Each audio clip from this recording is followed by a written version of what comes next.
Okay, so today we will discuss thread priority. Okay, we can like say the thread when we schedule a thread. Okay, it will execute each thread is assigned with a default priority, so it will execute based on the first come first maybe. So based on the scheduler may choose first come first serve. But there are some scenario where you want some of the higher priority thread should be executed first. So okay, so we should able to assign priority of that particular thread. Okay, so how we can assign priority? Okay, so as a result, if more than one thread is there in the ready queue, the higher priority thread has to be select and execute first. Okay,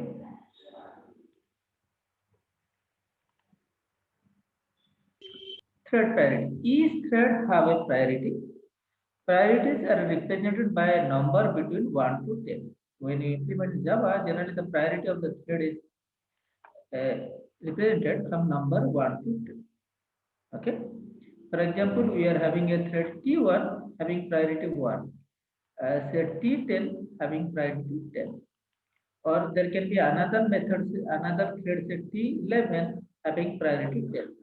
So if two thread having the same priority, so it may execute based on the first come first serve. Okay. So in most cases, thread scheduler schedules the thread according to their priority. Okay.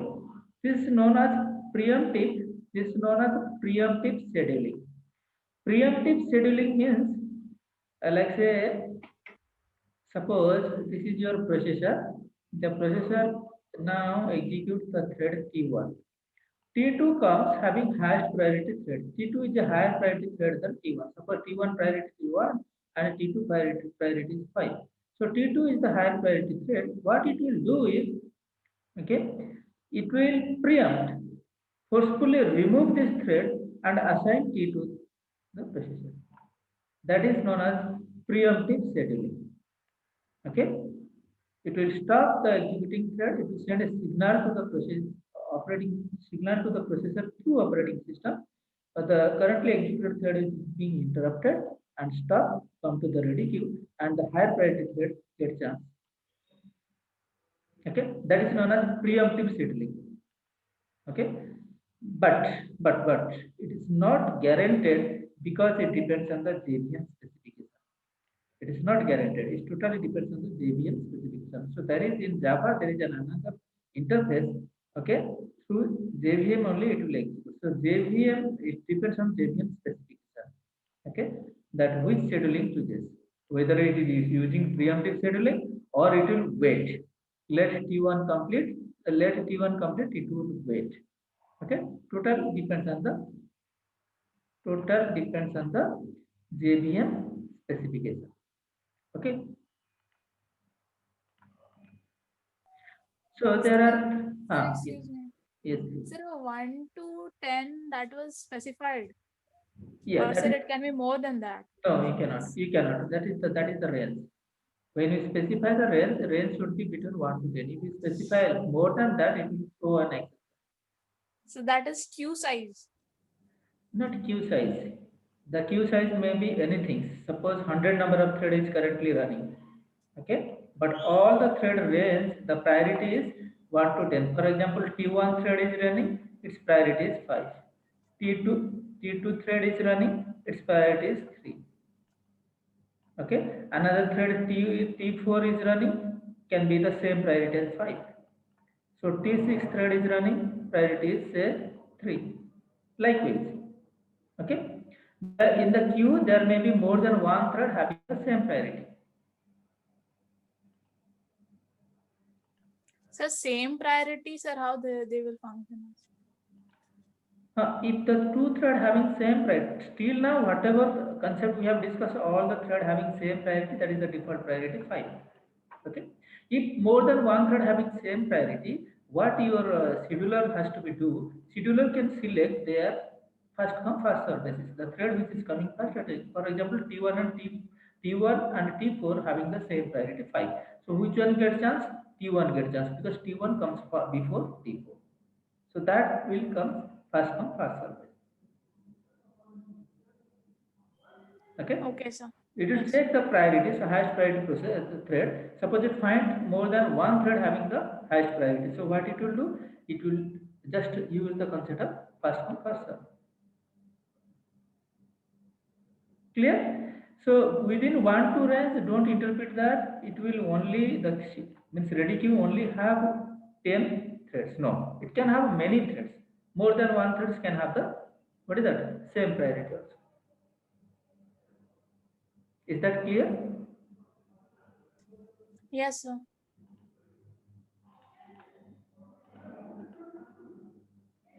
So there are standard constants, static constant available in thread class. In the thread class, there are some three standard constants. Please remember, you can expect this type of question in your exam. Okay. In thread class, there are three standard constants. One is your mean priority, static variable. Okay, mean priority, normal priority, then maximum priority. Mean priority value is 1. Okay, the minimum priority that a thread can have, that is value is 1. It cannot be less than that. Okay, and the normal priority, that is the default priority. Please remember, this is the default priority. Sometimes in question, which one is the default priority? That is your normal priority, and what is that value? Value is 5. So far the thread we have created, we have not specified any priority. So that is the thread is being created means it's having the priority, that is normal priority, that is 5. Okay, so this is default priority of a thread. If you do not explicitly define it, the value for this is 5. I hope it is clear. Then another one is your maximum priority. Okay, this is maximum priority of a thread. The value for this is 10. That is the maximum value. Very simple. This constant, please remember this constant, mean underscore priority, norm underscore priority, max underscore priority. Okay. Then, along with that, there are two standard methods which will set the priority. Also, if you require, also you can check what exactly priority of the thread. That is get priority. So, two standard methods are there that will get your this get priority. If you want to know what is the priority of a particular thread, you can invoke this get priority. Get priority is a method inside the which class? Thread class. The signature is public final int. Okay, public. So it is returning here integer constant, that is final. Okay, get priority is returning an integer constant. Okay, as you have seen that all the three constant is there, so it is using these three constants, so it is also returning one of the constants. It's being assigned to that particular thread. So it is defined in thread class, as I have told you. It is defined in thread class. Okay, so thread class is there in the java.lang package. So you will having a get priority is a function defined in thread class return the priority of a given thread. Right. Similarly, if suppose the default priority has been set up, you can change it. There is a method that is set priority. You can set the priority. Okay, public final void. The signature is public final void and set priority. You have to provide the priority of the thread, priority of the new thread. Suppose I provide 7. That means earlier it was 5. Now it is being assigned as 7. Hello. So java.learn threads set priority method change the priority of a thread, the value of a new priority. You can able to what is that? Assign the new priority of a thread. Okay. And please remember, as somebody is asked, as the range is from 1 to 10, can I give to 11 or 12? No. If you give 11, it will throw, not throws, it will throw an exception, that is illegal argument exception. Okay. Illegal argument exception. Okay, that will throw by your JVM and handled by your JVM also. If the value of the parameter new priority goes beyond minimum 1 and maximum, then that is the limit. That means if you are providing say 0 or more than 10 is 11, so it will throw an exception, that is illegal argument exception. Is that clear? Yes, sir. Very simple concept, that is explaining quickly. Any point if has difficulties, please interrupt me. Okay, so let me explain one of the problem. Okay, where you setting the priority. Okay, so thread demo is a class which is extended from the thread class having a run method. how we can set the priority or get the priority of the thread, right? Let's see. See here, I'm creating an object of this thread demo. Means one thread is created, that is T1, and another T2, similar T3. Three threads is being created. And again, here I want to display what exactly the priority of the thread. So I can invoke T1 dot get priority, T2 dot get priority, T3 dot get priority. So it will display here. It will display the priority of T1, T2, T3. Right? Then if you want to set the priority, suppose here it is giving you the default priority. Once the thread is being created, you will be finding the default priority, that is 555. Okay. Once the thread object is created, it will assign with the priority that is chosen as a default priority, that is your, you can say, normal priority. Okay. So you can set the priority. You can set the priority. Suppose I am setting the priority of T1 is 2, priority of T2 is 5, and T3 is 12. When you specify 12, in this line you are having exception. So make it lie within 10. So it is not a valid instruction. You make it maximum, you can give 10, not 12. Here in this line it will giving you error, exception. This line also giving you exception. So I am changing it. Okay. Now after you set the priority, again you can display. So it will display the priority that you have already set up or changed. That is 2. This one is for 5. This one let's say 10. Right. Also you can check the priority of the main thread. How do you check? There is a method. Please remember, there is a method current thread. Current thread. Okay. In a thread class, there is a method current thread. If you invoke this, it will return you the, what is that, object of this current thread, and along with that, if you get the name of this thread, so current thread dot get name will return you the name of the current thread. Okay, that means here in this scenario, which thread is running? Main thread is running. So it will return the name of the main thread. So in name of the main thread, if you want to get the priority, what you can do is this one. Thread dot current thread is giving you the name of the, or return object of the current thread, that is the main thread. Dot get priority is giving the priority of the main thread. Similarly, you can set the priority of the main thread also. Here you can set the priority of main thread. Suppose I set it to 10. Actually default it was 5. It was taken the default value. Now I set it to 10 and it will display 10.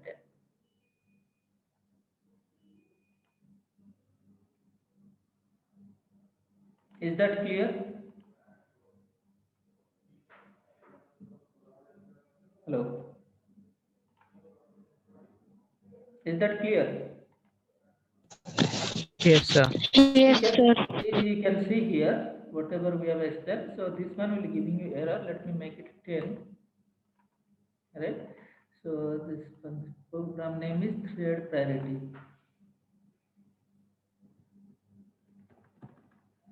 Java C thread priority dot Java. So Java, that is a demo. Na?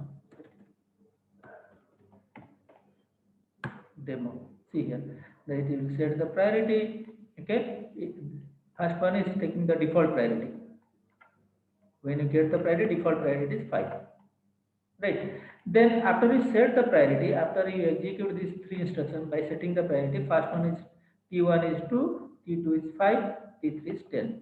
So 2, 5, 10 you have already set, and I fetch it from here. Okay. Now for the main thread default, when it fetch the main thread priority here, okay, it will find the default priority 5. After that, we have set it to 10, then it will display the 10. Okay. One more thing you can see here, as somebody try to change the priority. Suppose I want to change the priority of T3 to T3 to 21 outside of the range. What happens? See here, it will throw, right, this type of exception. It will compile, it does not throws. Okay, that is why it is compiled properly. Then thread demo. See, in this line, it is giving you exception. Exception is illegal argument exception. Illegal argument exception. Is that clear? Hello.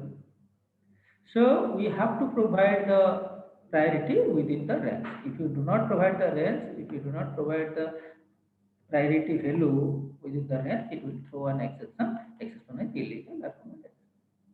I hope it is clear. This is how we can check. But for your kind information, when we implement this one, okay, and execute or providing the code, it is not in our hands. Okay, it is totally depends on the JVM specification. Sometimes the student is not getting the output they have expected. They have given higher priority thread and they found that lower priority thread is executed before high priority thread, and they are saying why such type of behavior is there.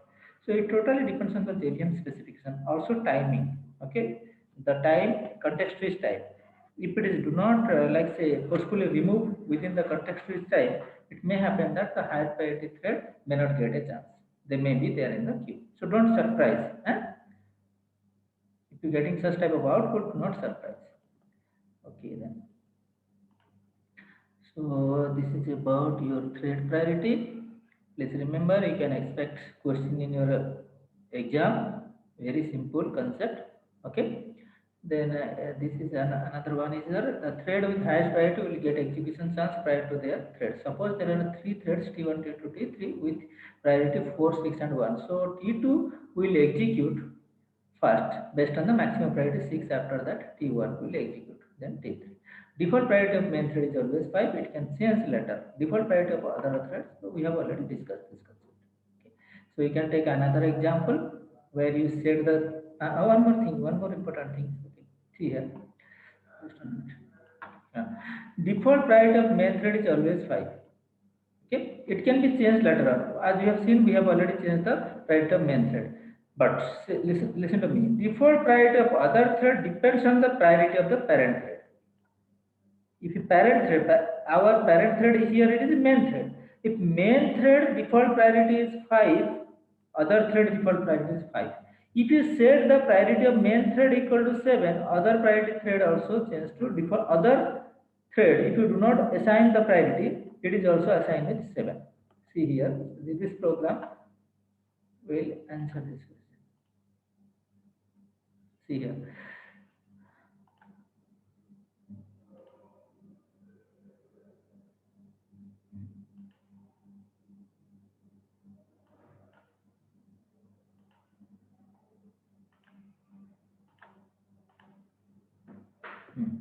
See here.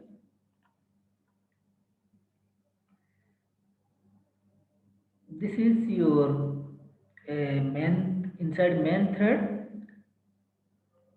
What I did here, the main thread here thread dot current thread. Which one is the current thread? Main thread. No thread is being created. Which one is the current thread? Thread dot current thread return the object of current thread. So current thread object dot set priority. That means setting the priority of the current thread. That is the main thread. Is 7. Once it is being 7, that means you can display the set priority of main thread is 7. Once it's 7, the new thread after that is the new thread is being created. Who is creating the new thread? Who is the parent of the new thread? That is the main thread. Main thread create a new thread, that is T1. Right? And here we do not assign the thread priority. And if you fail the priority of T1, you will be finding 7. It's not 5. The default value is, you change the default value, that is 7. For A, main thread is 7. So T1 value is accordingly changed, that is also. Okay, you can see here. Let us execute this program. I have already have this here.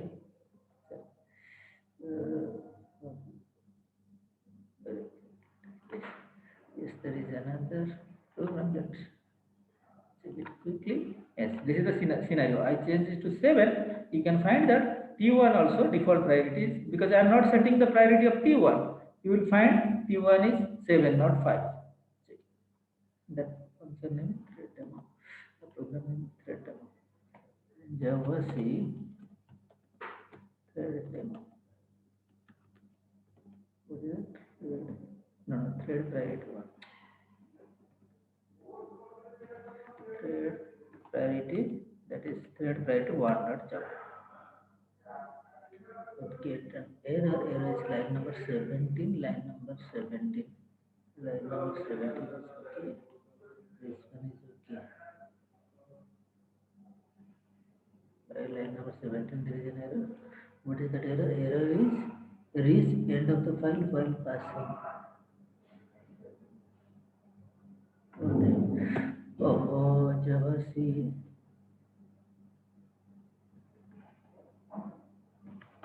Okay.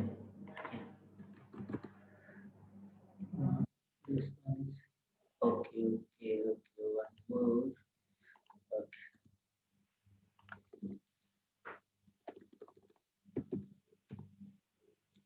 And we can see here Java demo. Okay, so T1 priority is 7. We did not set the priority of T1, but it is take 10, 7 because the T1 is being created under the main thread. T1 is being created under the main thread. So as you set the priority of T1, sorry, main thread as 7, also the default priority used that 7 will be used as the default priority for the new thread that is. I hope it is clear. Yes.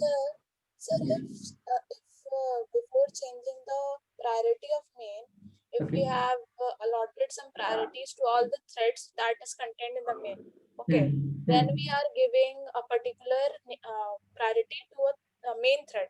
Then also every thread in the main will change to that of the main. No. You are already set. I am talking about default priority that you are explicitly already set. Whatever you set, that will persist. If you do not set, what value it will persist? It's supposed to persist the default value. But as the default value is set by the thread created by main is that is 7. So all other thread will become 7. Okay, sir. We can see it. Let me check whatever you are saying. That scenario, let me check it. So T1, suppose you are saying I change the value of T1. T1 dot set priority. Okay, set priority, suppose it is 10. That you have done. Then after that, you set the priority here.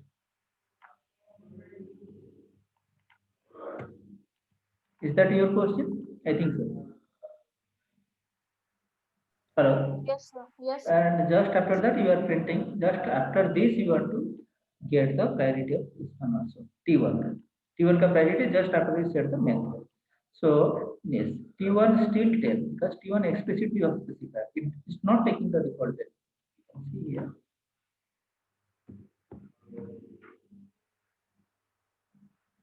T1 is 10. If you do not set anything, it will take the default value. Clear? Yes, sir. Okay, then so it is about priority of the thread. It's a very simple concept associated with a multi-threading. So I hope it is clear. Now let us discuss another approach to create a thread.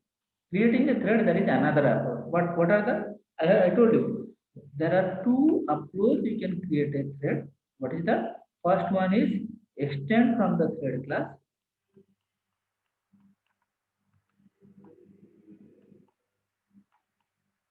Extend from the define a class that extends from the thread class. Then second one is implement the runnable interface. Okay. So first approach we have already discussed. Let us discuss the second approach. You can use either first approach or second approach. It totally depends on you. Okay. So runnable is an interface defined inside Java.lang.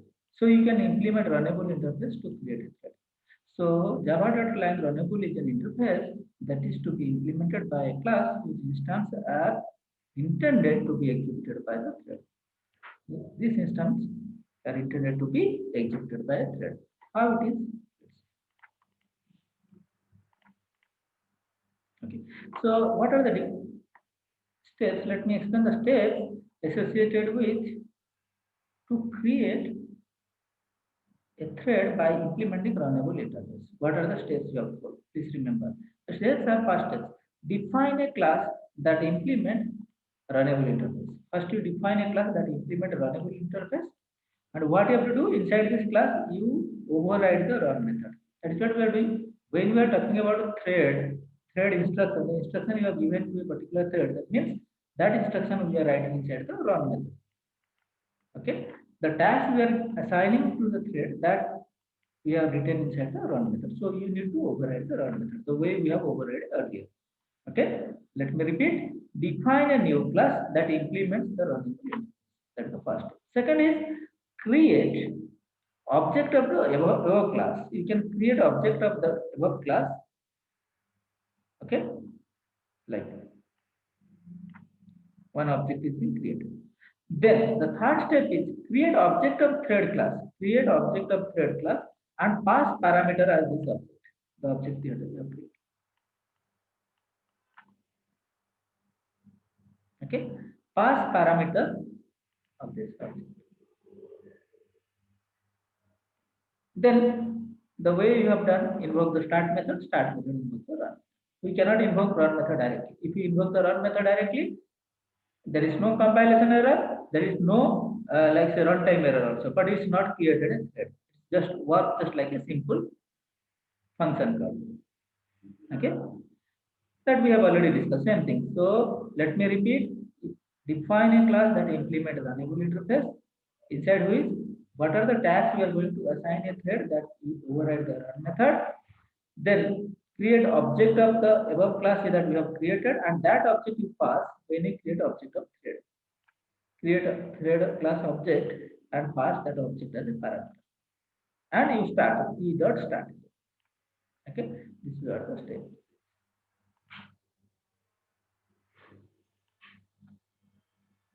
Then see the example here.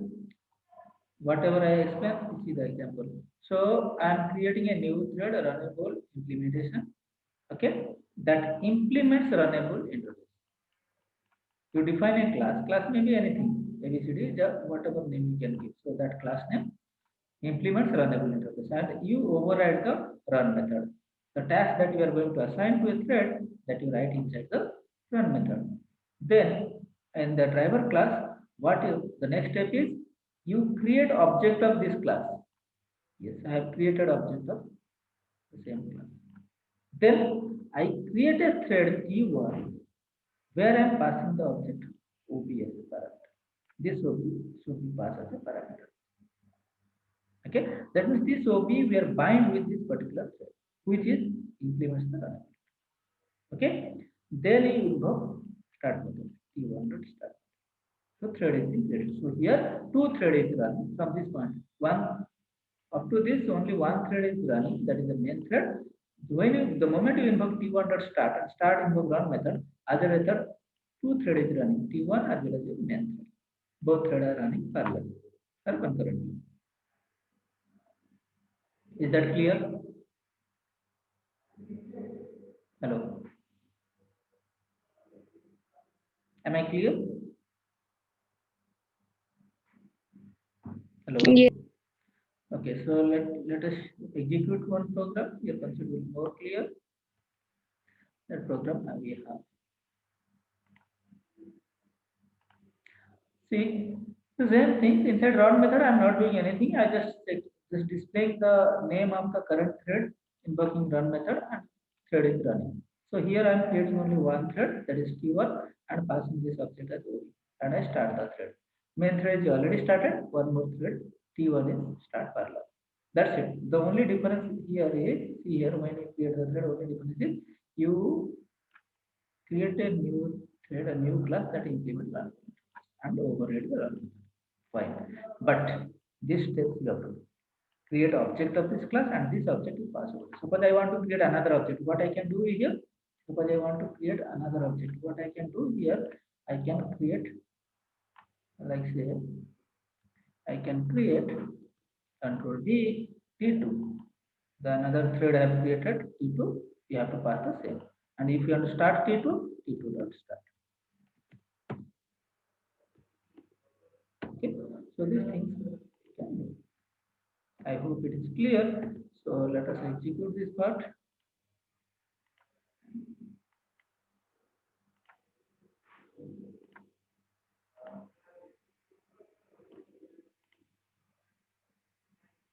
that is a runnable example. Java C runnable example.java, then Java runnable demo. Here inside main thread, inside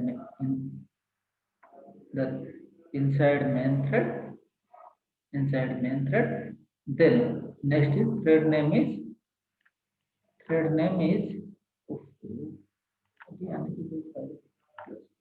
so inside main thread name, thread current thread is this, is displaying. Then thread name is thread 0. Say we are not assigning anything, means it is giving a value like thread -0, the first two. Okay, then the thread is running. So two thread is running parallelly. If you change this code, suppose you want to create another thread, yes, you can create, but here you have passed the same object, right? So you can see here Java C, Java. So what happened? How many thread is inside? So inside main thread, so I did not save it. No.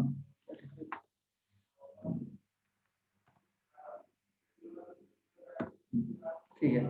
So another thread comes into picture, that is your thread 1. That thread is done. I hope it is clear now. Any doubt? Any doubt here? Is it clear?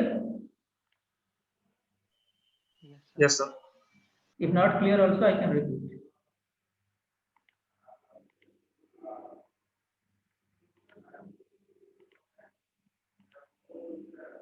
If not clear, I can repeat.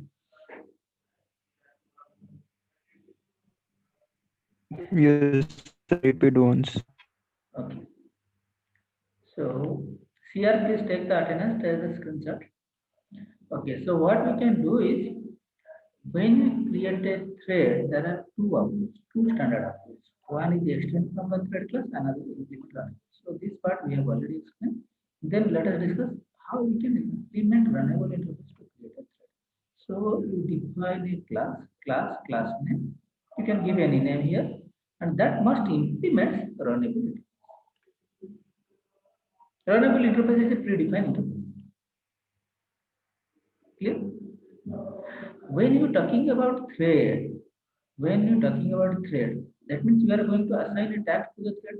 Where do we assign tags, or what code we are going to assign? That we are writing inside the run method. So run is the method.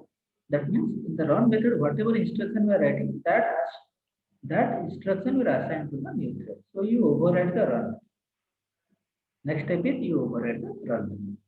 Then next, this part is over. Okay, now we can ready to create the thread. So when you create the thread, new thread, what is the approach?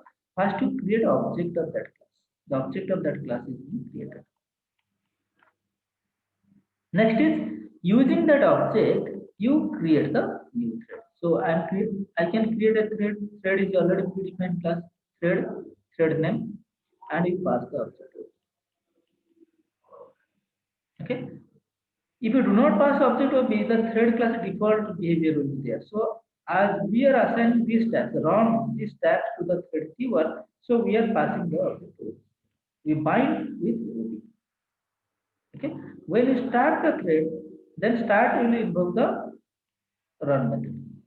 That means this thread T1 is executed. The stack you are assigned to the T1 is this. Similarly, I am creating another thread. When you create another thread, also you bind with the same object. You don't have any option. You have to bind with the same object. You create a single object, always bind with that. So T2 thread is created. So here three thread is being created, T1, T2, also your main thread. Three thread is running concurrently. Clear? So it is up to you. If you are feeling that this one is comfortable for you, you use this one. Also, you can use the previous one. Now, the question is there any advantages of this approach? Anybody can identify?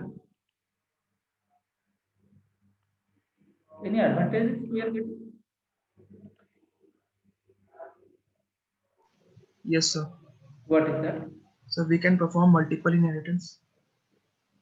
For example, how? Sir, that class runnable, it's implementing. Hmm. So multiple, we can inherit multiple. But Java does not support multiple inheritance. No? Yes, sir, but it can implement now. Correct. So, what exactly he is saying? See, this approach having little bit of advantage. Advantage in the sense, if your class, the new class you are defining, that use or inherit some of the concept. Some concept is already being defined, you want to use it. The previous approach you cannot, because Java does not support multiple inheritance. Previous approach you cannot. When you define a new thread, earlier what we discussed, when you extend from the thread class, so you are defining a class. For example, this way you are defining a class. This way you are doing, no? You are defining a class, and this class extend from class extend from thread class, right? But can I extend more than one thread, one class? No. Suppose one of the predefined class is already there. Suppose one predefined class is already there. Suppose one predefined class is already there. Suppose one predefined class is already, this is the scenario. Suppose we are having a class ABCD. This class is there, predefined class. I want to use some of the concept available in ABCD. That I cannot. Here I cannot. When you extend the thread class, you cannot, because the restriction is that Java cannot extend more than one. What is that? Class. So as you extending from one class, you cannot extend ABCD. But this approach can overcome that. How it is overcome? You can define a class that extends ABCD and implements runnable interface. Okay, so this is possible. You can extend from one class and implement runnable interface. The previous one cannot. If your requirement is such way, if your requirement is such like say you can use the predefined class, you can use some of the feature of the predefined class. Okay, then you use this approach. If not, use this approach. So it is up to you which approach you are selecting. So this approach having advantages when you define a class by using some of the feature of the previous class, so you can extend it, same time you can implement the runnable. I hope it is clear. Any doubt?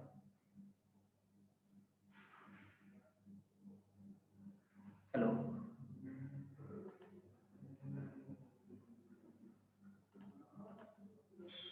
Any doubt? Any doubt? No. Okay then.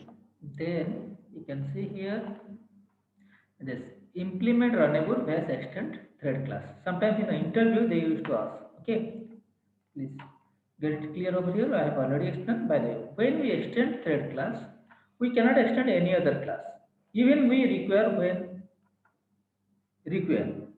Even if require also we cannot. But when we implement runnable, we can save the space of our own class to extend any other class in future.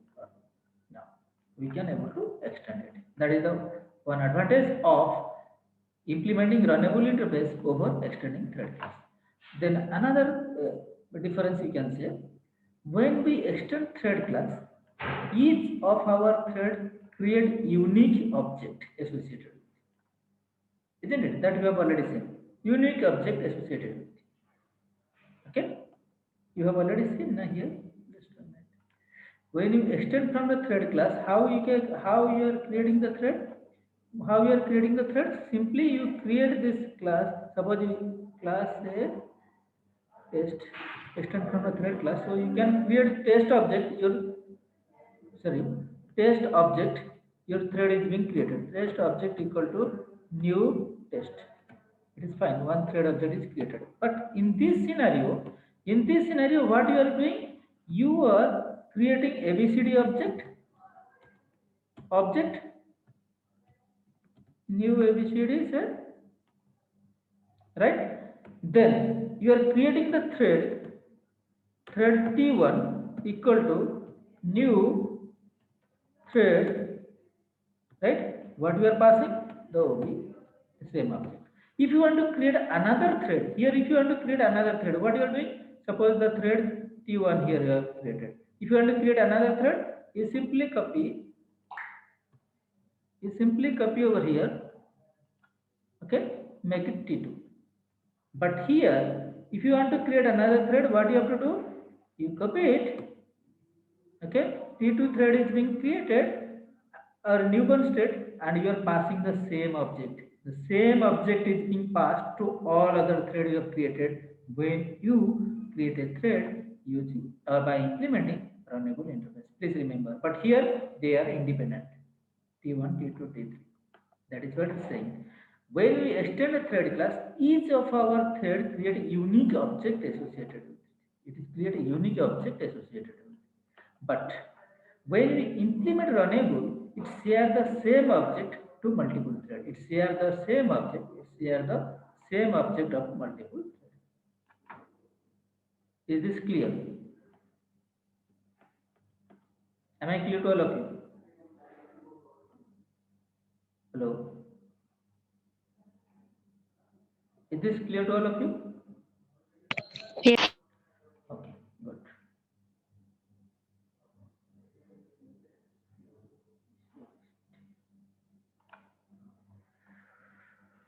Okay, so this is about today's class. Any doubt? CR, please take the attendance. Huh? Yeah, 1 minute done for that. Okay, let us solve some problem. Okay, let us have a problem. Let us have a problem. Problem is we are having an array. Array having say 100 elements. Okay, how many elements? 100 elements. Now I want to engage 4 threads.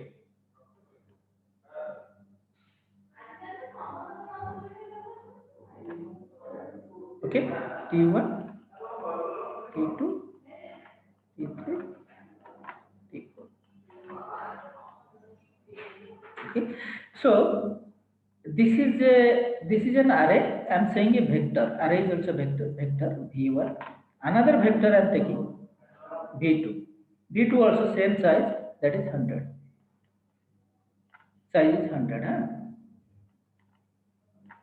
Write a multi-threaded application that will perform the scalar product. You know scalar product? You know scalar product? Hello. Do you know scalar product? Hello.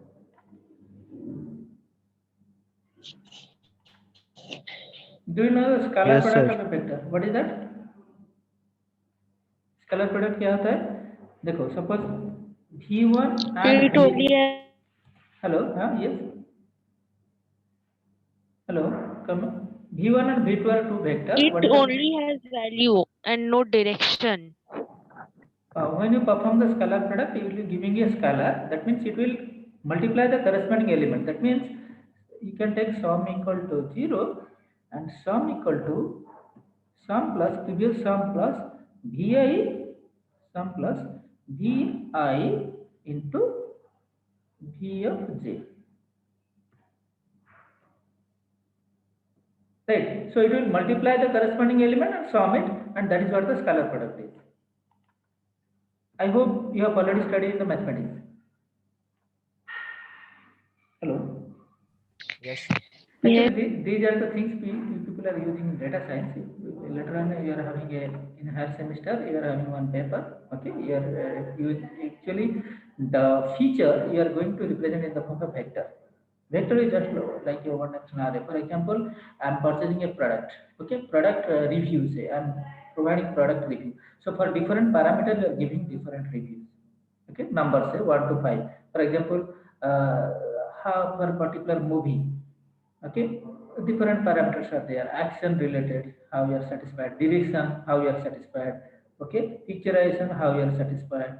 Okay, like a song, your satisfaction, you are providing the different number for that. So that is a, you are representing from a vector.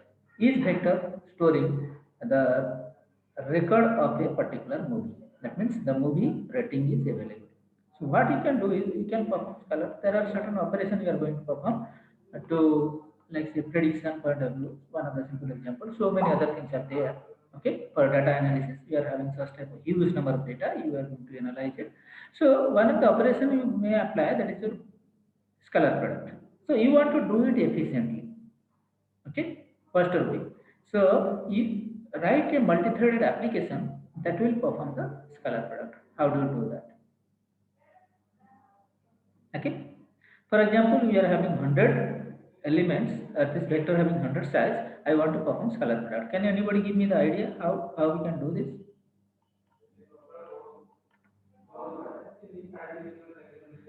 For example, I am engaging 4 thread T1, T2, T3, T4, and I have to assign each thread. For example, thread T1 is performing this one.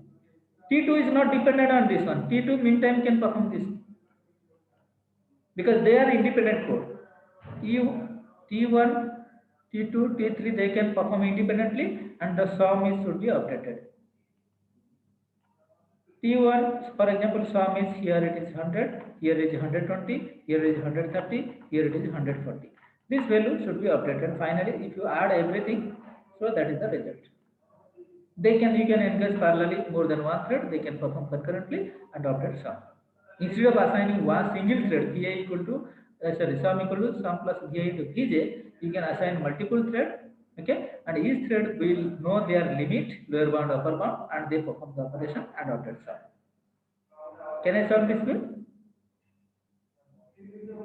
All of you understood? Hello. Yes.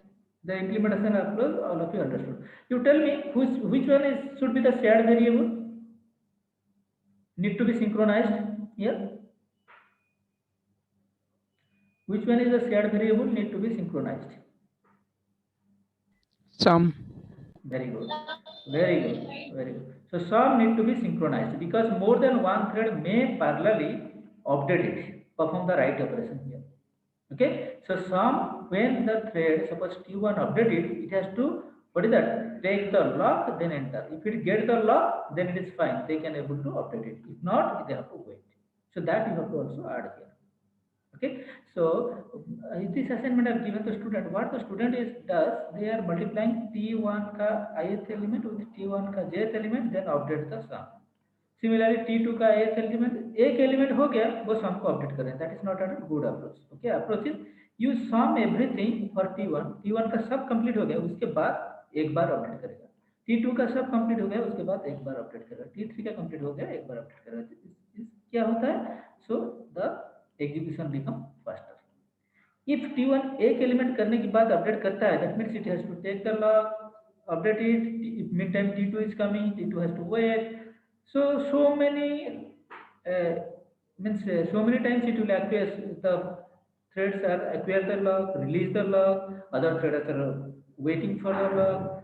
So many such operations will be there. As a result, the performance will be degraded. So don't do that. Okay, here combine everything, sum everything for T1, whatever task is given for T1, complete it, finally update it. Is that clear to all of you? Sir, in every thread we have to give the size, right? Upper Yes. limit or You only define one run method that will do everything. One thing is that you provide the lower bound, upper bound for each thread. Okay, in a thread class, you define two data members, lower bound and upper bound. Okay, when you create the thread, you provide the lower. For example, I am creating T1 thread. The lower bound for T1 is 0, upper bound is 24. The lower bound of T2 is, what is that? Say 25, upper bound is say 49. You decompose accordingly. You write the generalized code, it will decompose, guess the lower bound is upper bound. So once the thread is created, this lower bound, upper bound is assigned. So what inside the run method, unique run, single run method that will work. So run method, what it will do? For I equal to lower bound to upper bound. So every thread will know their lower bound as well as upper bound. Because you have, when the moment you create, it is already assigned the lower bound to upper bound. That should be the idea. Got it? Hello. Your upper bound is something like, you can have this type of generalized formula. Number is 100. 100 by number of thread you are assigning, that is 4. 100 by 4 is 25. So the first thread you are providing 0 to 24. Second thread is you add here what? 1, that is the lower bound, and add 25, that is the upper bound. So you write a generalized logic that you can provide as lower bound, upper bound. Not necessarily 4 thread, you can assign 10 thread. So can I hard code like this? No, you have to generalize it. You put inside a loop will create a thread, and the generalized formula that I have used, based on that it will assign the lower bound, upper bound. Clear? If you solve this type of problem, then your knowledge will increase and your problem solving skill will increase, and also these problems are interesting. These type of problem generally people are using multi-threading. Is that clear? Yes, Hello? And another problem, let me tell you, another problem. sir. We have another class, sir. Okay. It has been already started. Okay, let me stop here. Please share me the attendance. Okay, so some of the other problem are there. We'll discuss in the theory class. So this multi-threading is over. Next class we'll start other concepts. Okay, thank you all. Sir, please share the Thank you, sir. PDFs and recordings. Okay, see you.